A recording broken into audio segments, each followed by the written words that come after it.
Our second panel is moderated by Mr. Cortez Cooper. Mr. Cooper is a senior international defense researcher at the RAND Corporation and an affiliate faculty member at the Pardee RAND Graduate School. He provides assessments of security challenges across a broad range of arenas for a number of U.S. government clients. Prior to joining RAND, Cooper was the director of the East Asia Study Center for Hicks and Associates Incorporated. He has also served in the U.S. Navy Executive Service as the senior analyst for the Joint Intelligence Center Pacific at U.S. Pacific Command. As the senior intelligence analyst and Asia regional specialist in the Pacific Theater, he advised Pacific Command leadership on trends and developments in the command's area of responsibility. Before his Hawaii assignment, Cooper was a senior analyst with Centro Technology Incorporated, specializing in Asia-Pacific political military affairs. His 20 years of military service included assignments as both an Army Signal Corps officer and a China Foreign Area officer. In addition to numerous military decorations, the Secretary of Defense awarded Cooper with the Exceptional Civilian Service Award in 2001. He holds a Master of Arts in Asian Studies from the University of Hawaii. Please welcome Mr. Cortez Cooper in Panel 2.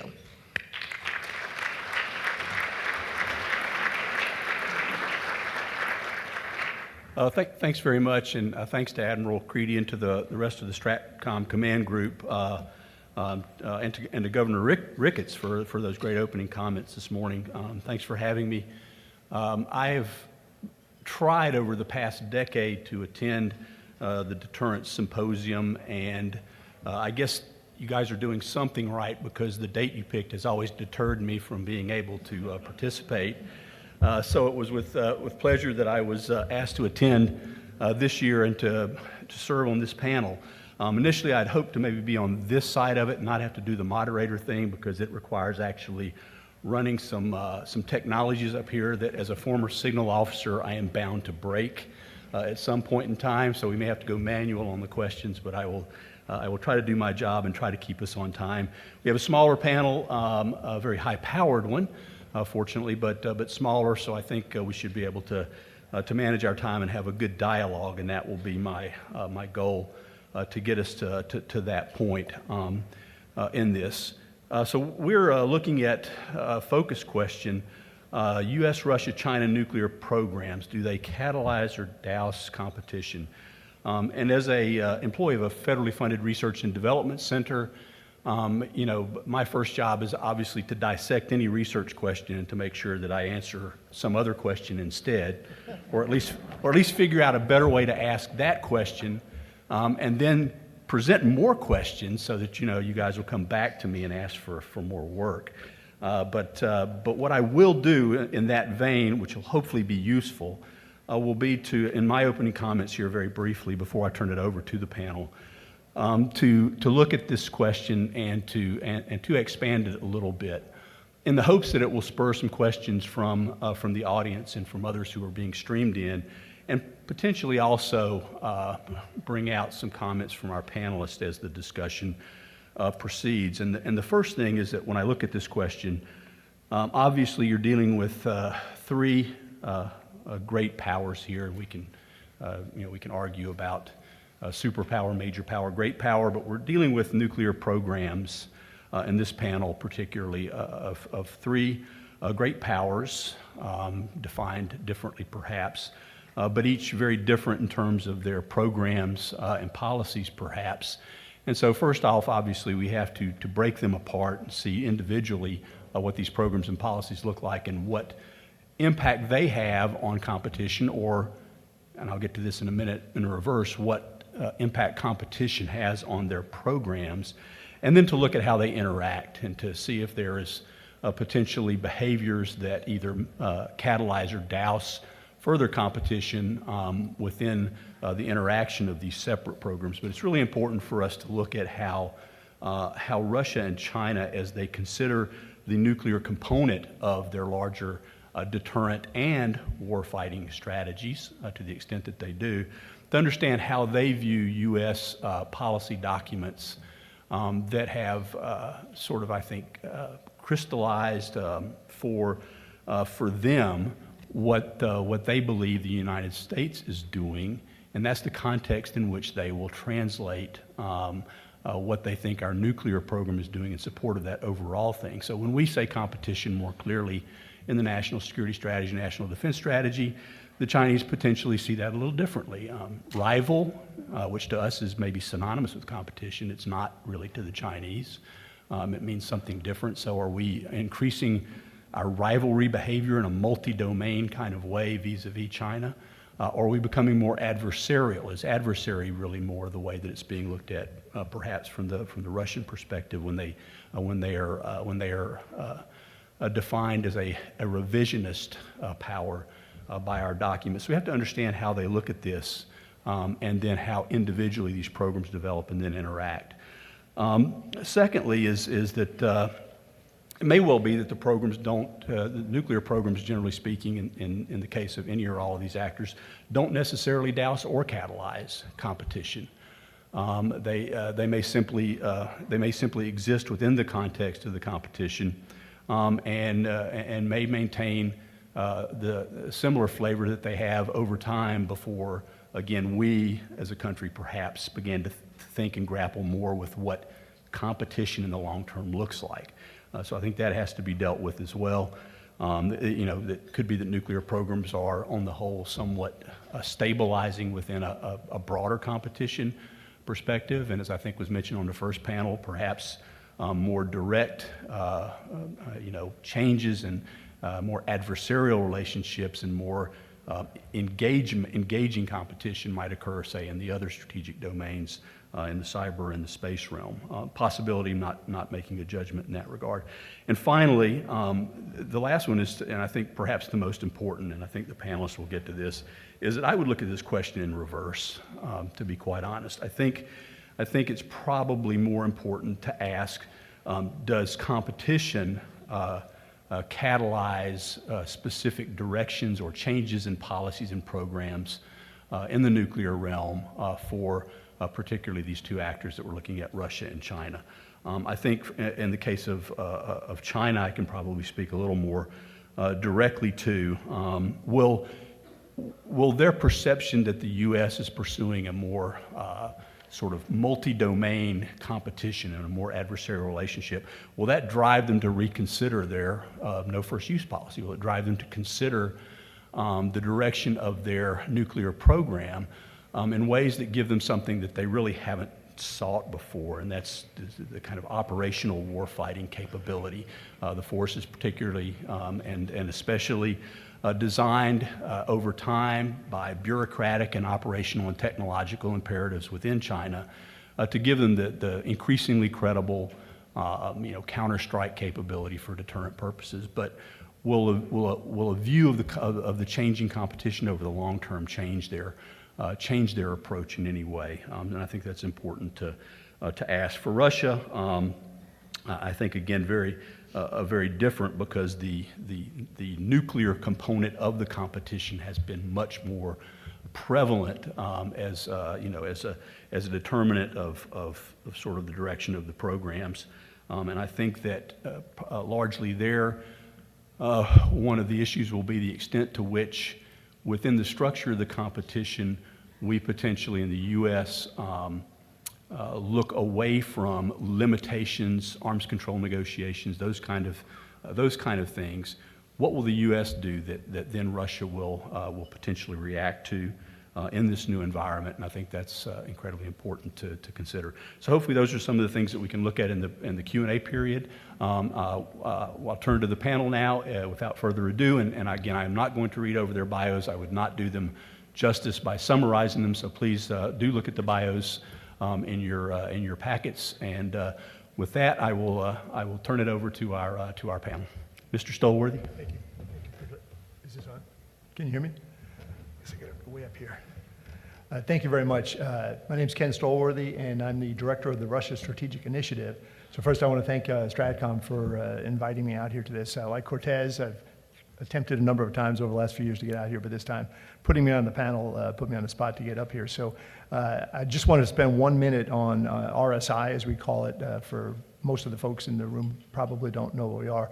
It's a just about a 5-year-old initiative that was started up by General Breedlove back in late 2014.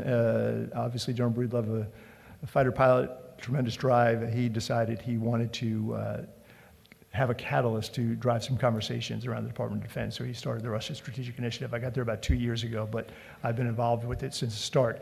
What we're trying to do across the entire department, although we're based in Stuttgart, Germany, and work for General Walters now, the commander UCOM, we're really a department entity, and they're working across it to improve the common understanding. So we're dealing with all the combatant commands, especially STRATCOM. We not only visit here, but talk to them often, but also the Joint Staff, OSD.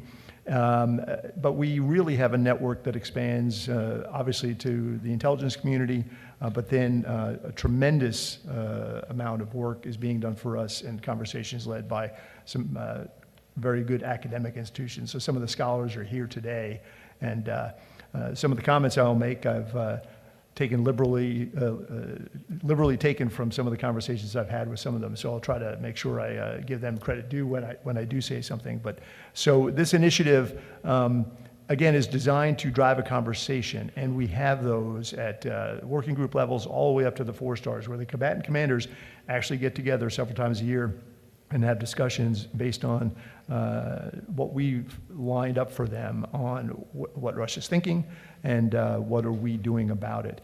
And our mantra is the view from Moscow. So unlike the intelligence community, which is there watching what they're doing and observing that and reporting on that, we're trying to get inside the heads of Putin, obviously the small circle around him, and even the Russian mind of what they're thinking. And I think based on the input we've had from, again, tremendous research that's ongoing now over the last several years, and the professionals inside the department, we've got a fairly good understanding of that. And I'm going to try to give you a few thoughts on that as we go forward. Answering this question, of course, Cortez is the moderator. Once panelists took the liberty of answering the question off the bat. So we're not going to index here and stop the conversation, but that was really my opening salvo. In my view, and in the view from RSI, we don't look at this, we look at it in reverse. So the competition is driving the nuclear modernization and not vice versa, at least currently. Obviously that can change with some novel new weapon or some breakthrough that everyone's looking at and might spur the competition a bit more. But what I'm going to talk about here, my bottom line up front, is just that. It's the Russian view of the competition which is driving this. And it's based on 2 things, again, from the view here. One is a very different view of the world from Putin and Moscow's eyes than any of us have of the world. And secondly, some very significant misperceptions that are prevalent inside the heads of those making decisions. And again, we come at it from a view that we have to understand what those perceptions are, even if they are misguided or incorrect, because as we develop strategies and operations to counter it, shame on us if we're not understanding how we could possibly influence things in the wrong way. So again, my bottom line up front is just that, it's based on Putin's view of the world. Obviously, we all know Putin is not the only decision maker, but this worldview, which he demonstrates in many, many speeches and interviews that he gives, he's very open, and he stays on point mostly, and so it's actually something that you can watch. But this view of the world, they've been telling us since the early 2000s, and in their doctrine and his speeches, he was early on saying, there's a tremendous competition that's already begun. So we're a little late to this game, obviously. I think that's been talked about in the other panels and by experts up here. But again, when you look at it from Moscow's eyes, they understood that this competition had begun, only again with a little different twist to it. They felt this was all based on the fact that we had developed a unipolar world, with the United States dominant, large and in charge, and making all decisions. So here's where the worldview and the misperceptions of reality get entangled a bit in Putin's mind and those around him. But again, I don't have written remarks here, so what I failed to mention first is this worldview, of course, is based, as you look at it, on a number of factors, which any expert would dissect here as Cortez would, and could talk at length about. And first, obviously, is the history.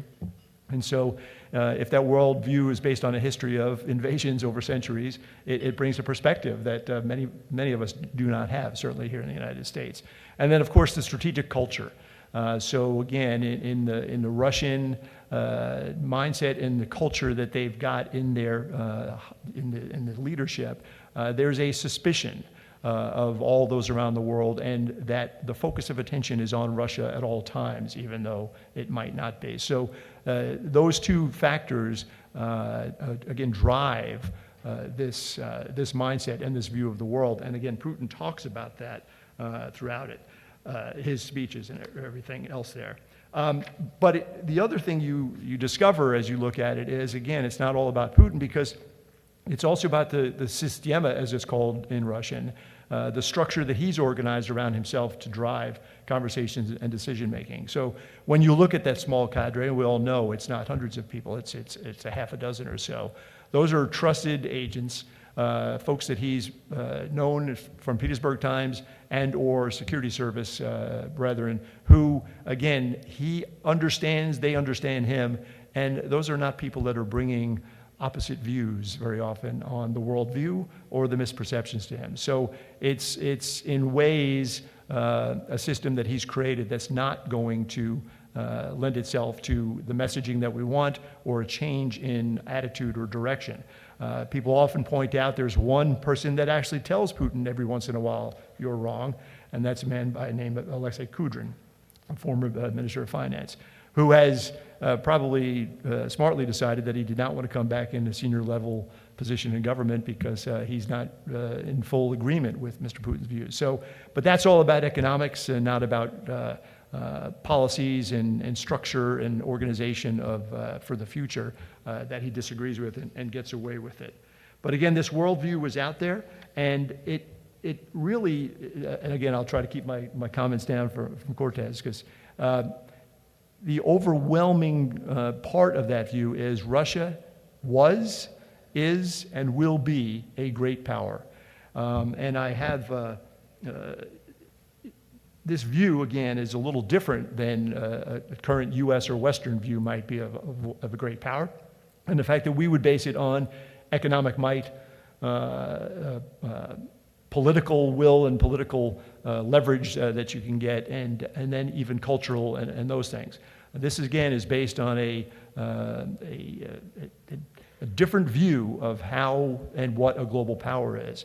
And again, as you look at what Putin talks about as a global power, I would even go a little further, because this obviously is not news to anybody who's been looking at Russia, that they view themselves as a global power, and that's what he's attempting to do. And therefore, obviously, nuclear weapons are a big part of that when you don't have the economic potential, and you don't have certainly the political attraction of anyone in the West. But he is looking at this in a skewed way, in that his view of a world power is sort of 19th century-ish. It is a world power that gets to decide what the little powers can and cannot do. So maybe mid to late 1800s is his view of how this world should be. And again, from a reality check, we all know you're not going back in time, and no matter what the size of a country, this whole concept of sphere of influence is not the same as it might have been back then. But again, if you understand his view that that's what he's looking at, that's where he wants to go, I think you have a really good way of estimating then what he's going to try to do. A couple of other misperceptions, but I know I'm getting short here on time because we want to get to the other panels to get to the Q&A. Again, based on where he sits and what he's fed to him, he has a misperception that in this unipolar world, the United States is large and in charge. And therefore, when there is some activity out there that is potentially directed against Russia, the U.S. should be and is obviously behind it. I can highlight the Skripal attack, where, of course, anybody who was familiar with that knew that the UK was a driving force behind the reaction to that event and coalesced world opinion and certainly all the allies against it. But in the Russians' view, that could never happen. The U.S. obviously had to be pulling the strings and doing it. So again, we have to understand that the reality is not what he's looking at as he makes his determinations. And then, again, in the interest of time, and I know we'll get into questions, with this view of the world and the misperceptions that are abound, then you take ballistic missile defense, which has obviously been in the literature and in every statement that any senior Russian level senior official would make over the last 10 years. They will then take a legitimate concern, which is a BMD on steroids could potentially offer the U.S. An ability to counter a second strike capability. But that's certainly not a reality of today, and it's not a reality of what anybody is thinking in the future. But again, if it's driven by this circle that's not going to bring new views into the Sistema, you have a tough time persuading them. And I'll get off the stage by saying, again, we believe looking at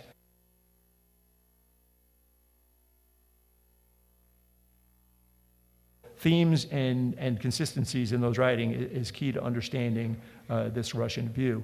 And obviously, we all look at the 2018, as it's now called, the super weapon speech, but at the time, the State of the Union address, where he not only then pulled out the magic video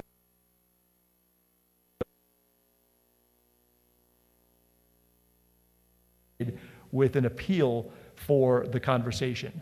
You know, you weren't listening to me then, are you listening to me now?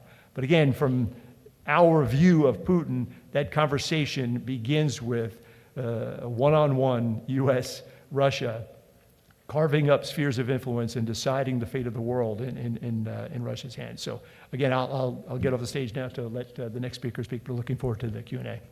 Thank you, sir. Admiral Brooks. Morning, ladies and gentlemen, fellow panel members, Vice Admiral Creedy, Rear Admiral Mike Brooks. I'm the Director of Intelligence at U.S. Strategic Command. Very pleased to be here at this symposium. Very honored to share this stage with this august group of panel members. Relatively new to STRATCOM, been here only about 3 months, and so I view this as a great learning opportunity. I'd like to begin with competition, and I'm going to start with the National Defense Strategy. Excuse me. I'm going to quote,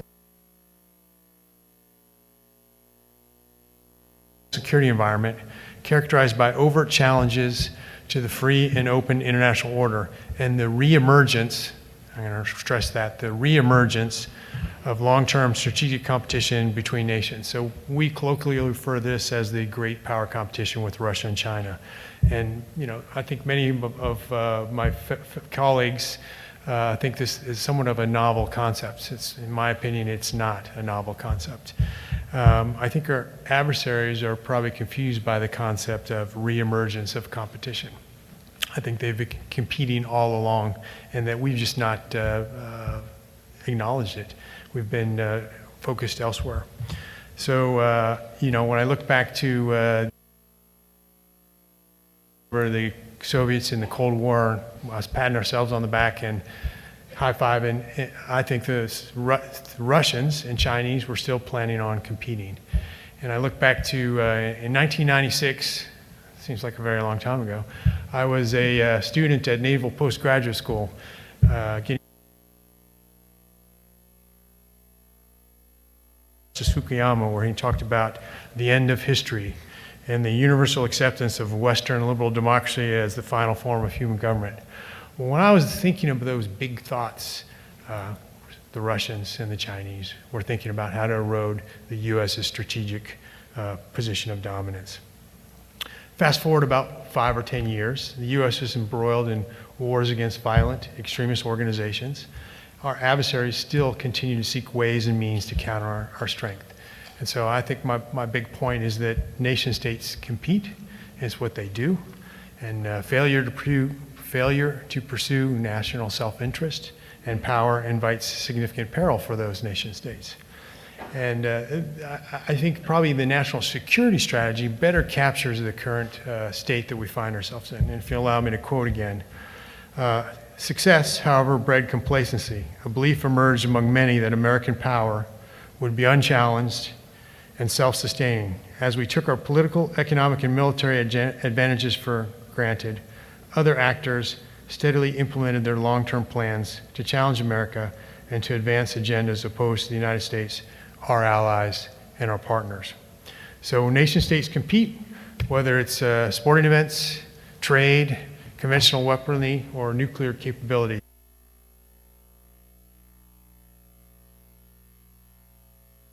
Are the highest. And it may be instructive at this point to talk about the purpose of nuclear weapons. I'm going to refer to former Secretary of Defense Mattis and his forward to the the Nuclear Posture Review. He stated what he considered to be a bedrock truth. Nuclear weapons have and will continue to play a critical role in deterring nuclear attack and in preventing large-scale conventional warfare between nuclear armed states. And then if I could foot stomp that with some sentiment that has been expressed by my boss, General Hyten, Commander of USSTRATCOM, on many occasions, particularly in testimony to Congress. He's talked about the fact that nuclear war cannot be won, therefore it must never be fought, and therefore we must be ready to fight it every day. So for nuclear weapons to deter attack, they must be a credible threat of an unacceptable cost that outweighs any perceived benefits that an adversary hopes to gain. The U.S., to ensure that its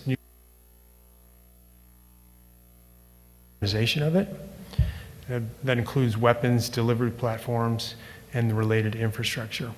Similarly, Russia, in about 2006 timeframe, began modernization of its nuclear weapons program, and they're about completed by now. And China has also sought to modernize and upgrade its nuclear weapons infrastructure. So modernizing nuclear capability, I don't think necessarily fans the flames of competition. I will say that is, unless the programs that how they upgrade do so in a manner that ameliorates an adversary's credible retaliatory threat. And so when we look at Russia and China, there's some things that they're doing with their modernization programs that cause us some pause and some concern. For Russia, they have new and more capable strategic weapon systems. They remain compliant under New START Treaty, but the increased capability and upload capacity are somewhat concerning. Specifically, the upload capacity allows them to quickly bring more nuclear weapons to bear in a crisis, should they desire to do so. Additionally, they have a significant investment in non-strategic nuclear weapons.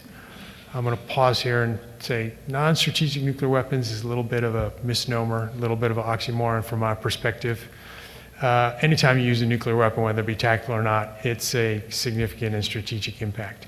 But anyway, so we'll say, instead of saying non-strategic nuclear weapons, we'll talk about weapons that are not covered under the New START Treaty.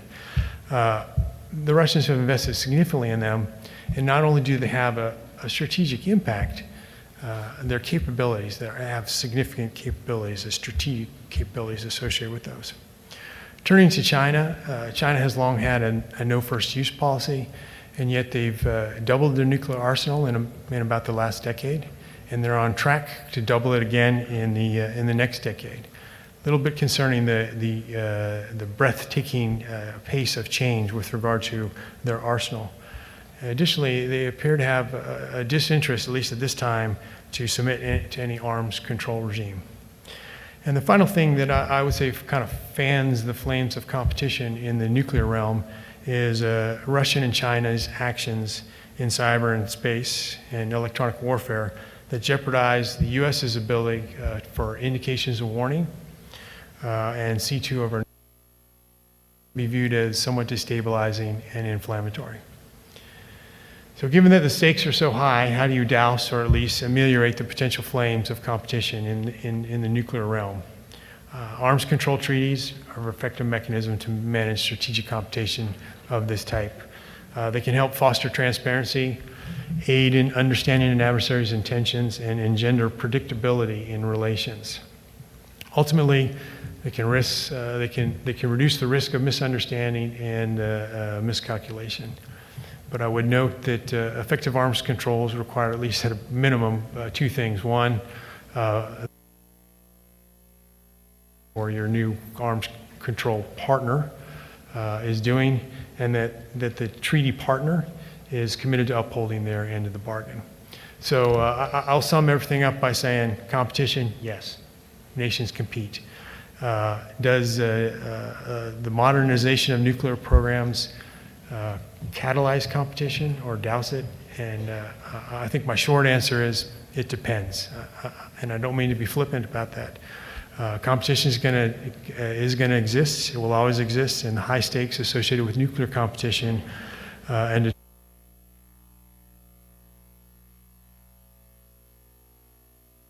that competition. Thank you. Thanks, Admiral Brooks. Mr. Cordesman? Let me begin by making a point which I have to make as a preface to what I'm going to focus on. When we talk about nuclear competition and we talk about deterrence theory, some of the points that Admiral Brooks raised are critical because we are talking, if we look at the nuclear posture, China military power, any of the studies done on Russia and Putin's statement of March 1st last year, you're not simply modernizing. You are introducing new systems in every aspect of the triad. Now, in Russia's case, they are still bound by START. In China, you have no estimates of numbers. Not at all. And you are talking significant SSBN force. You're talking about a successor to the new SSBN force. You're talking about a stealth bomber in U.S. government documents. You are talking about MIRVing and MARVing, which means the ICBM force changes. You are describing LCMs. You are describing long-range land-based cruise missiles. And in these cases, you have a studied ambiguity in the DIA and OSD reports in which the word dual capable suddenly appears without definition or attribution to given systems. And I think it's a fair warning because it is not going to always be predictable. So you are looking not simply at modernization, you're looking 10, 15 years into the future in the case of China. In Russia, it is, in declared terms, much more a matter of modernizing what they already have. But you go back to that March 1st speech of Putin's, and you have some really interesting things. A replacement to their largest MIRVed missile. You have this strange idea of the nuclear-powered torpedo, which somehow can go almost indefinitely. You have a nuclear-powered cruise missile, which presumably will be nuclear armed. They too have listed a land attack version of long-range cruise missile in the text. There are references to systems which aren't defined. In both cases, there are questions about what they are doing in terms of missile defense at the same time that, having been in both countries and having listened longer than I wanted to, that all forms of missile defense are provocative. It's kind of interesting to see the difference in view. And I don't think that anyone today could say that we have a clear ability to project China's forces more than about 5 to 6 years in the future. We have no idea where this broader competition is going to go. Some of what Putin said in his March speech of last year seems to be more an exercise in propaganda than real-world systems. But that's a judgment that's very hard to make on the basis of some quick comments by Putin. The problem with that is, how does our modernization program relate in a climate where it is at least unclear to me what our ties to arms control are as a government? We've already left INF, and when we talk about INF and Russia and a cruise missile, which presumably is nuclear capable, let me note that none of those apply to what is happening in the Western Pacific in China, where what you have is a steady, very sharp increase in deployed intermediate and medium-range systems, to which there are no clear limits. And again, when you throw the word or the phrase dual capable into a DIA and OSD report without explaining what you say, you raise a lot of questions. And that is particularly true because we know publicly a great deal about the Russian nuclear modernization program and the weapons program. But if any of you are feeling really terribly bored after this meeting, go through any U.S. document like Chinese military power and try to find a word officially about Chinese nuclear weapons modernization, Chinese nuclear weapons numbers. The only thing I've seen that really is semi-official is a State Department estimate of Chinese nuclear weapons holdings, which they claim is drawn from the IISS. The only problem is I can't find it anywhere in the IISS, and there may be a hint subtly concealed in there somewhere. The problem with all of that is, how do you have a deterrence theory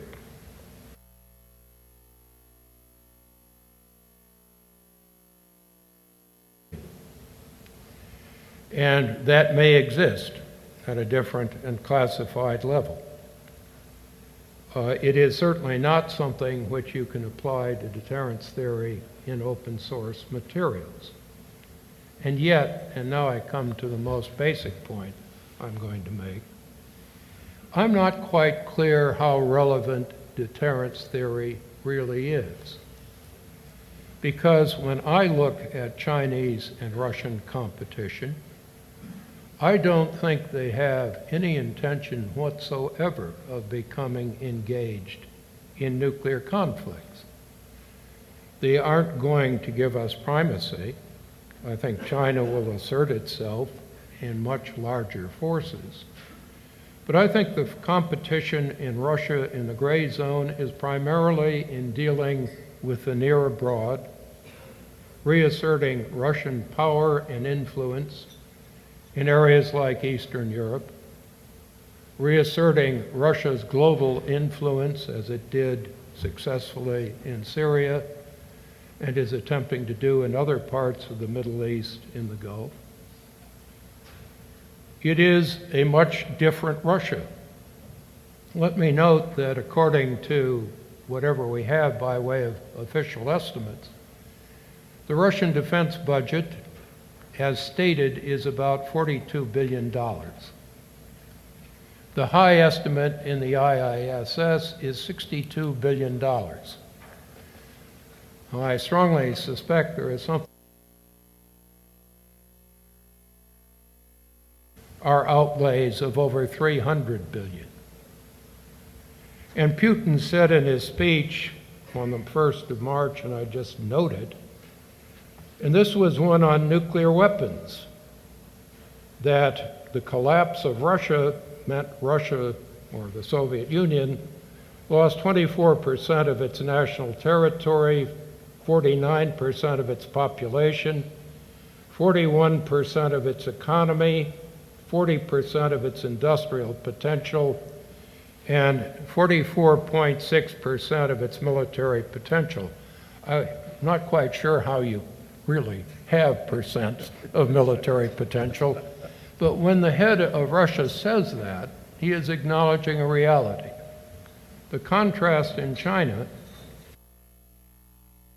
according again to the estimates in China military power, that their nominal defense spending in comparable terms to us has risen to 200 billion, somewhere in that vicinity, which is something on the order of that set of rise over a period of some 12 to 14 years. I do not believe it is because they have a desperate desire to have military parades. It is a very clear sign of a stable, ongoing pattern of competition. But so far, even in spite of what I said earlier, most of that competition is in conventional forces. And a lot of it includes, and the point was made earlier, a focus on long-range conventional strike capability. And this is a critical issue even for countries like Iran. When you talk about deterrence theory and you have a country like Iran, which over the next 3 years is certain to have precision strike capabilities with its ballistic missiles, and you have 4 desalination plants along the shores of the Persian Gulf, one of which basically, if destroyed, means Riyadh ceases to have water, which is the capital of Saudi Arabia. Conventional strike capabilities take on a fundamentally different role.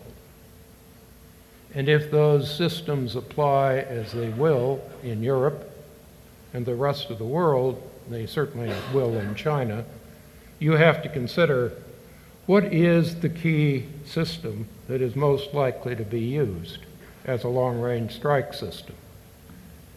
Do you end up competing in Russia and China in the sort of asymmetric ways, gray zone, hybrid warfare, knowing that deterrence is something you have to enforce and match in the case of the U.S. in nuclear terms, but essentially you are relegating nuclear to a dimension which is the least likely case.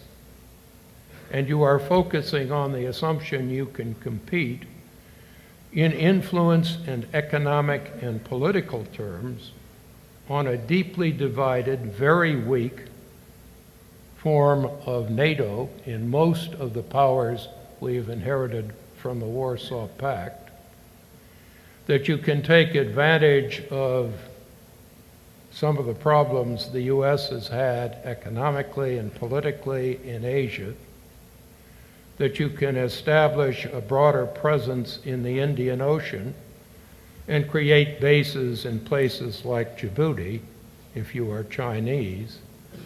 And none of this is going to be affected by the nuclear dimension, and you can achieve your primary objectives not by the kind of conflict that most of us tend to focus on, but as somebody pointed out in the first panel, by following the teachings of Sun Tzu, that essentially you do not have to fight in any serious way to win. You simply have to keep competing at the margins. And I would hope that as you think about the future of deterrence theory, it is not that it will become irrelevant, it is just it will become a subcompartment of a much more important process of competition with Russia and China. Thank you, Mr. Cordesman. Are we on here? I think in the interest of time, there we go. I will go directly to the monitor. We have a lot of questions here, some for all the panelists, some specific. I will try to cover the ground across those. If there are any hands or questions from the audience, I will try to intersperse those as best I can. So please make that known to me through whatever means is easiest. I don't mind being yelled at. but I'll go first to the monitor. The first question, this one is for all the panelists, so I'll just go down. If you have comments, please keep them brief. If not, pass them on to the next panelist, and hopefully at least one person will address the question. The first one, I think we did talk a little bit, Mr. Cordesman particularly, about some specific systems, programs, and capabilities and how it fits into the larger picture. This first question is asking about hypersonic programs. How does the development of hypersonic programs specifically fit into the competition? I think, probably the most important way is the ability to minimize the potential impact of ballistic missile defenses and bypass air defenses to the extent that they actually exist. It is, of course, a matter of whether you're using glide versions, hypersonic, which basically is going to be able to deal with the problems of what missile defenses do exist. But it is also a major challenge to the whole structure of air and missile defenses and any form of air combat capability, and as such, it gives you something that is a potential lever in escalation, which is somewhat hard to match. Obviously, there are many ways you can escalate that will counter, but it certainly is not a system we can ignore, and it is a system the Russians have announced that they have brought to the point of development to near deployment, and it is a system which the Chinese are clearly working on. Any other panelists? So, I'll add some. So I think the defense against hypersonic missiles is having a credible retaliatory capability. It's very difficult to defeat with current ballistic missile technology, using current ballistic missile defense technology, a hypersonic missile. But the fact that you have a credible retaliatory threat is the defense we have right now. We talked a bit, I think the panelists all talked a little bit about arms control treaties and negotiating frameworks. And one of our questions is, does the INF treaty and circumstances of its implementation, there specifically how it came into being as opposed to how it is going out of being, does that serve as a lesson for nuclear weapons acquisition strategy or competition in the future? If so, or if not, why? So talking specifically about the circumstances of INF and any weapons that it might have, lessons it might have for the future. Any panelists on this? Good question. Yeah, I don't think this is the panel for that, no. To say very briefly that I think one thing we do not have a clear national policy on is what is our current approach to arms control. Treaty, which we canceled, I'm not sure how well articulated the arguments were in public as to how hard we tried to fix it. That raises the question of START and INF, but I'm not sure I can deal with the question more directly. That's fine. Let's go to one that talks more specifically about the U.S. part of the triangle that we've been talking about. It's a question that says, how do we project out the direction of a U.S. nuclear program competition in an increasingly and perhaps unprecedented, polarized U.S. political climate? Would anyone like to address that? Loudly.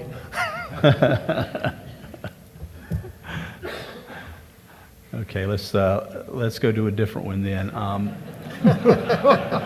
We obviously don't have an appetite to take that one on more than that. Good answer.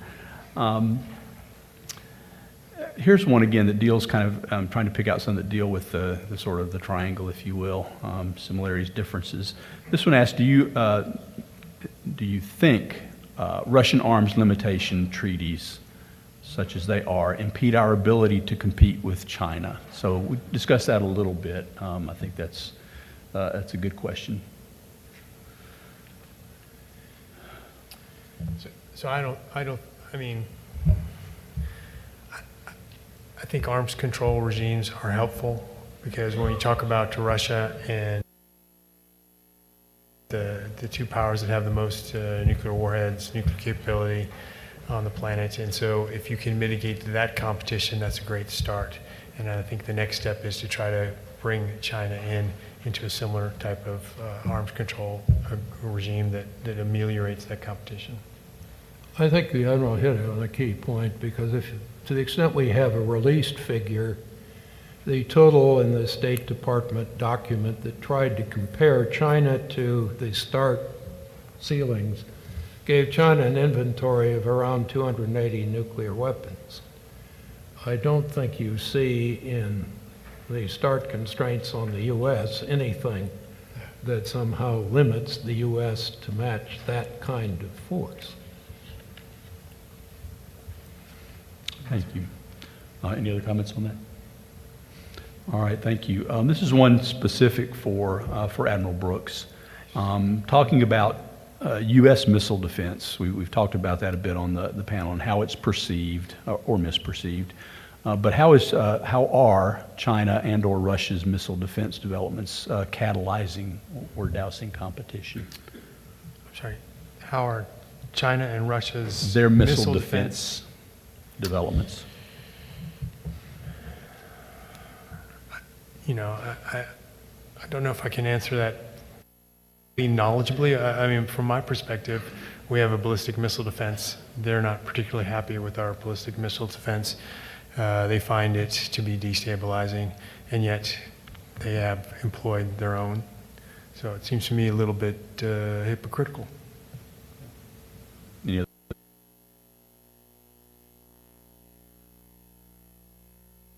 We have had reports of an S-500.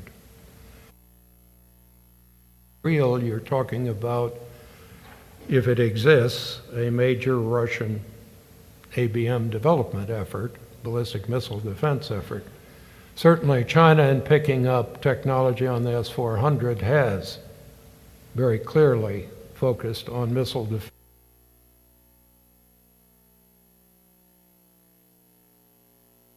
If there's anything provocative about it, then THAAD or Aegis somewhat puzzles me. But that hasn't stopped the Russians and Chinese from seeing our systems as a threat. Okay. This one, I think, for again, not entirely directly to the question that we were asked as a panel, but I think following on Mr. Stolworthy's comments, this is a good question. So for you, Ken, what do you think is the most widely held misperception amongst U.S. leaders about Russian motivations and intent? Great. So I won't speak for all U.S. leaders, and I'll certainly stick within the Department of Defense, which is my mandate. But I'll start the answer with, I believe, and I've personally witnessed, most of the common misperceptions amongst the senior leadership of the department have actually been dealt with. Obviously, we get new leadership all the time, but having said that, I think the biggest challenge for most of the leaders was our assessment that the Russians, and this is very relevant for this deterrence seminar, believe they're deterring us. And so this is obviously, again, from the U.S. perspective of the deployment of systems, both in the conventional and the nuclear side, obviously, has been talked about here so much about the so-called gray zone. Don't get me started on hybrid, because it's not a Russian term. It's not what they're doing. That's their term for what they think we're doing to them. But so, again, if I had to give a quick answer, I would say that making sure that the leadership understand that when we're talking about deterring Russia, there's a mirror up, because they believe that they're actually deterring us, and these activities are related to that, as miscued as they might be. Thank you. Any other comments on that from other panelists? This one's for Mr. Cordesman. If Russia leverages nuclear programs, and I guess I'd get your viewpoint as to whether they do, but if they leverage nuclear programs to create maneuver operations threatening Europe or their periphery, whether or not they desire to engage in nuclear war, problematic. I think that there has never been a point at which, since Russia acquired nuclear weapons, its nuclear. It's not clear to me, and I think Admiral Brooks made this point earlier, that given our retaliatory capabilities, exists as long as we are willing to extend deterrence, and to some extent as long as Russia nuclear forces. Where the weakness tends to lie is if you look at any of the data on NATO country spending, more than half the countries in the alliance are well under 2% and are simply not spending enough to maintain their current military forces, and that includes about half the countries that are in the near abroad, immediately on Russia's border.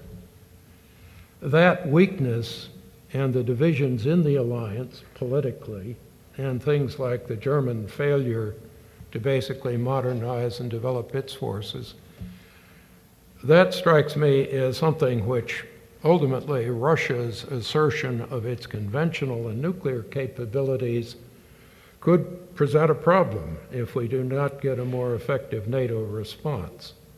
But I don't see that there are any more coercive capabilities in nuclear terms than they've had in the past.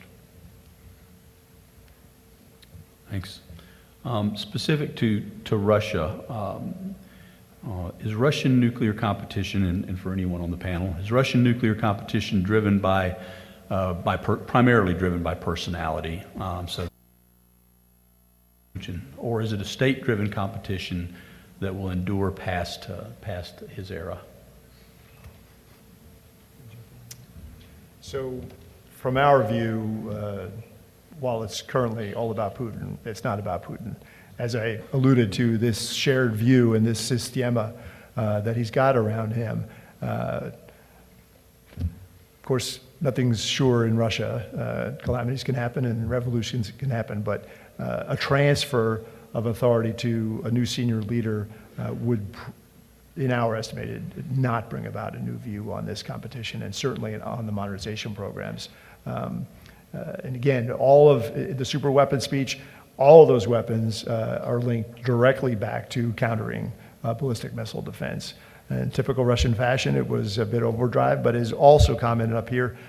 We also have to remember that there's an internal audience that he's talking to as well. So he had to convince the population at that point, a year ago, that all the money that's been spent on defense is well worth it, and here's the toys that are out there. So it had both audiences' mind, but again, a simple answer to that is no, we don't see any real change coming out. As a matter of fact, the actual assessment is things could get worse with the successor to Putin.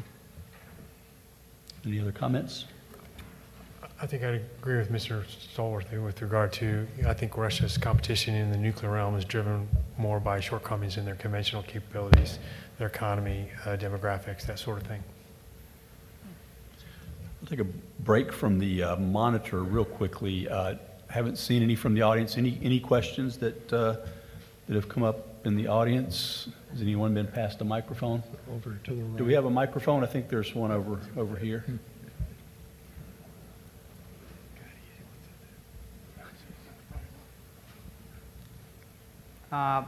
We all know that launch on warning is highly dangerous and unstabilizing. So my question is, nowadays, do you think Russia or even China would find the need to execute a launch on warning? And if so, what should we do about it? Yeah, good question. Why don't we start at the right in this time? Mr. Cordesman, would you like to address that? I think the problem you have is you look at the possible chains of escalation. and you consider what would actually happen in a given crisis, how would the situation evolve that would bring any power to the point where it would take that risk, knowing that effectively it would shift from what at best would be a massive risk in going counterforce to receiving counter-value retaliation?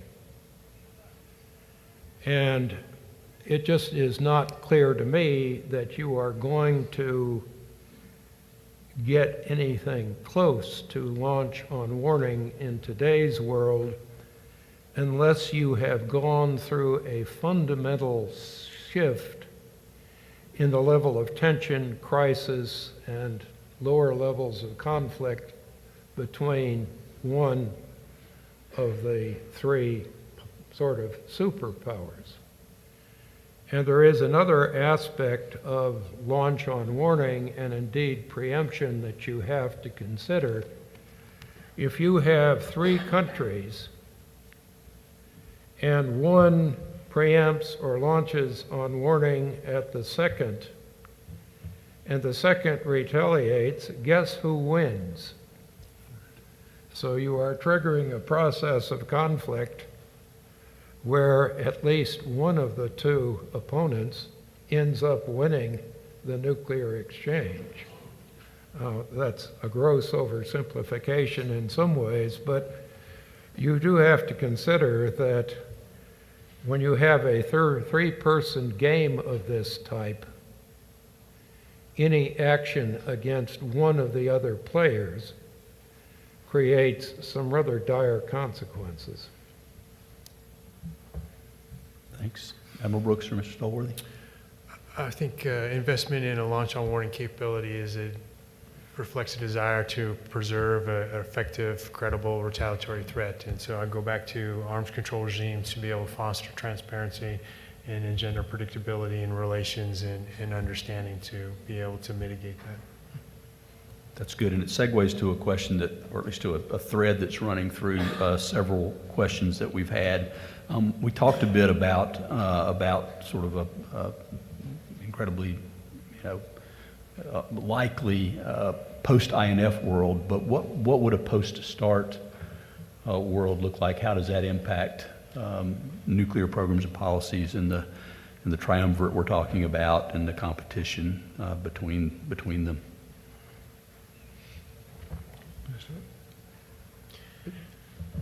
I'll start. I think a post-START world is a more dangerous world, obviously. As I've talked about here, the view from Moscow is not a good one, and the trust that is related to START is something that obviously would be not a good thing to lose, and we see everywhere in their writings and their speeches this desire to renegotiate or at least come back to the table on New START, because they don't want to get in an arms race with us. But if there's no verification methods, again, the beast is going to feed what that senior leadership wants to hear, which is we are breaking out, we're doing things. So I think the danger in not having a START treaty is well known. I think, too, you would drag China, frankly, into a much more active program to increase its strategic nuclear posture. For all of us, the questions would be, I think, who can you trust? What is the burden you're placing on your intelligence assets? How fragile does the structure become in terms of escalation? And with the end of START and the end of INF, you are also bringing back the prospect of theater and tactical weapons as well. That's not something that's axiomatic, but you can't just say, okay, we got rid of START and it only affected the strategic systems. You are creating a world in which you simply don't know where the nuclear forces begin to evolve. Thank you very much. Any others from the audience here? I see one. If we can have a microphone over here in the table 10.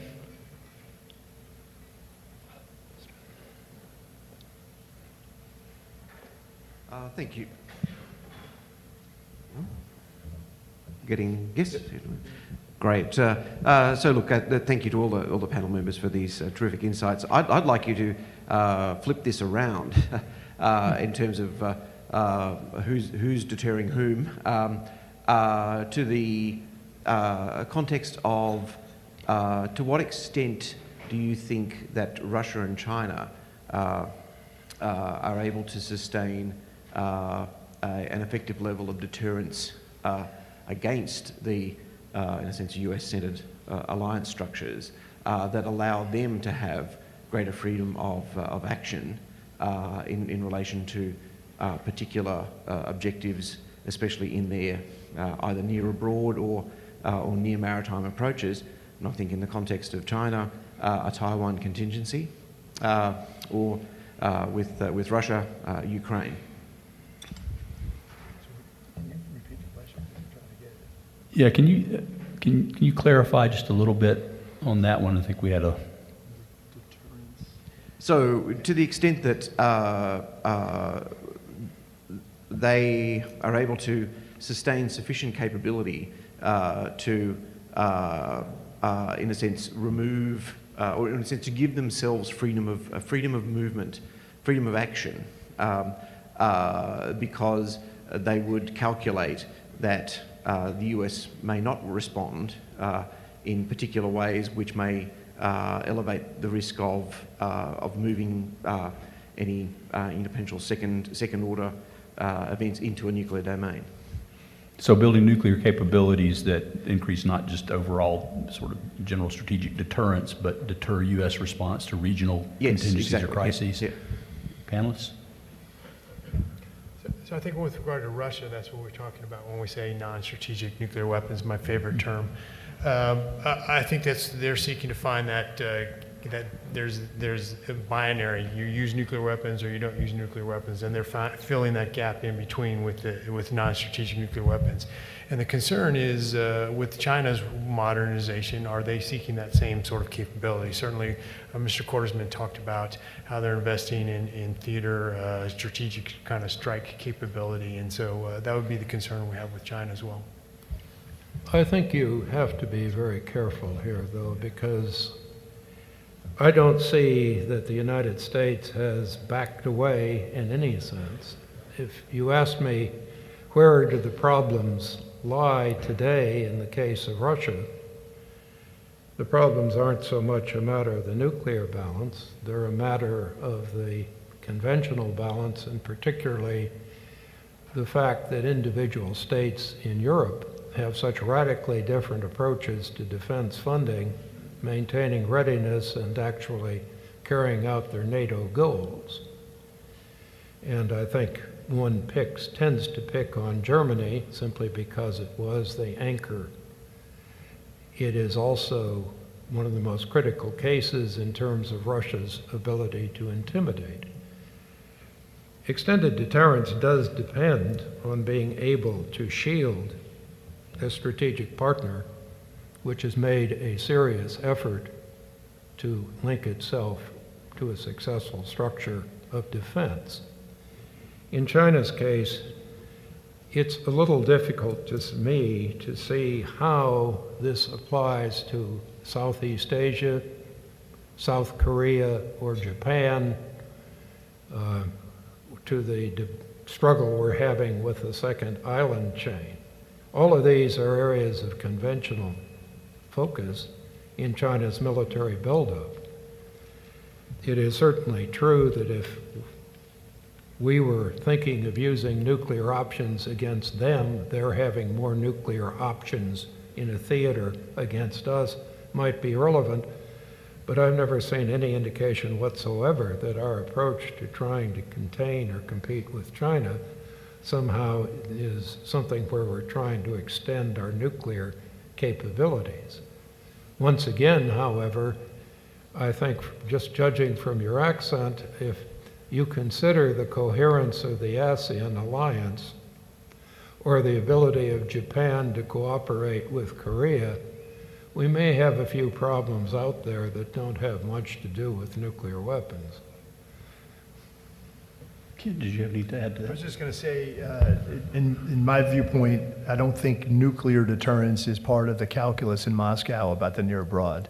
They're really looking at our political will in Washington, and I think it's been demonstrated, Georgia and Ukraine, for them, that the political will is not there. The debate about offensive weapon systems going to Ukraine for 2 years and then finally going in. So I don't think they're hedging their activities on having a nuclear deterrent. They understand the political environment enough to understand what they're capable of doing there.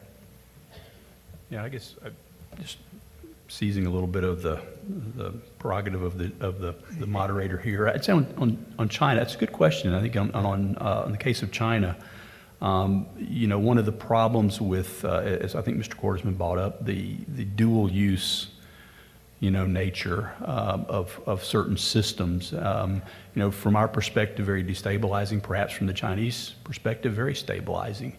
You know, because it introduces some questions into to our minds, into U.S. minds, about a response to regional contingencies and whether, in fact, in some cases, no first use may not exactly mean that. And so I think, you know, there may be developments on the Chinese side with you know, with program modernization that Admiral Brooks talked about that that potentially has behind it the objective of sort of introducing, you know, further doubt in terms of U.S. response to regional contingencies that certainly China doesn't want to involve nuclear forces, but potentially has increased deterrent effect from the way that they approach their modernization program. And I think that's worth considering and looking into.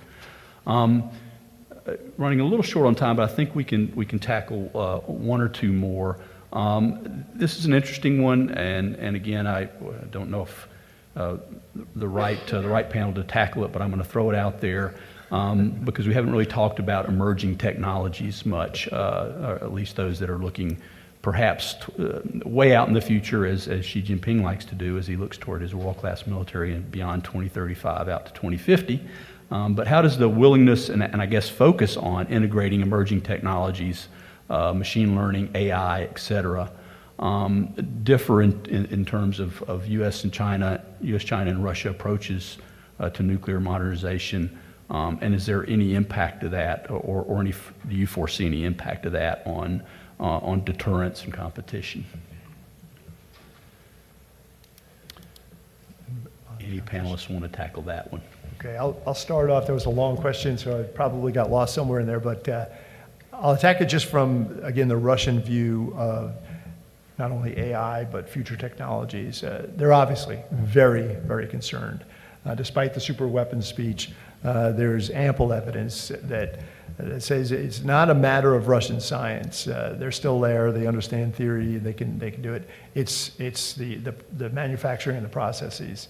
There's no more system in place to put this all together, and so they are concerned about U.S. You know, making a leap forward in that. And I would believe, and I know this, and Mr. Cordesman talked about that. They're just as worried about the Chinese capability there. So they're making efforts, but we've got estimates of their AI expenditures, which, just like the defense budget, are nowhere near where their two competitors are, the U.S. and China. And again, their ability to not only discover new capabilities, but to fund those is challenged. Again, I'm not the nuclear person here, but some very good examples of the problems they've had. The Armada tank, which was supposed to be in serial production about 4 years ago, there's still, again, major problems with getting this thing ready, and then the expense of this system.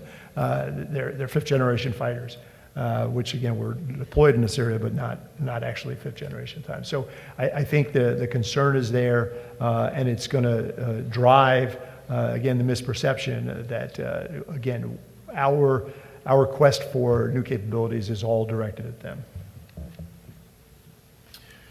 So as a liberal arts major, I hesitate to talk about game-changing technologies like AI and machine learning.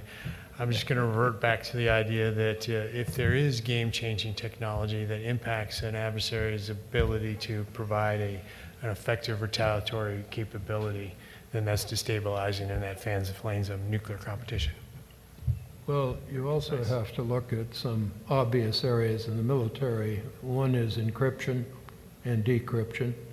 If you get a decisive advantage in one country, you are altering that entire aspect of communications and intelligence. When you talk about AI, you may or may not mean deep logic. If you can apply deep logic, you are changing virtually every aspect of analysis and intelligence capabilities, depending on the level of deep logic you can actually develop. Presumably, you can also alter the command and control structure, and when it comes down to trackers, targeting, and a whole group of other things, you can alter that.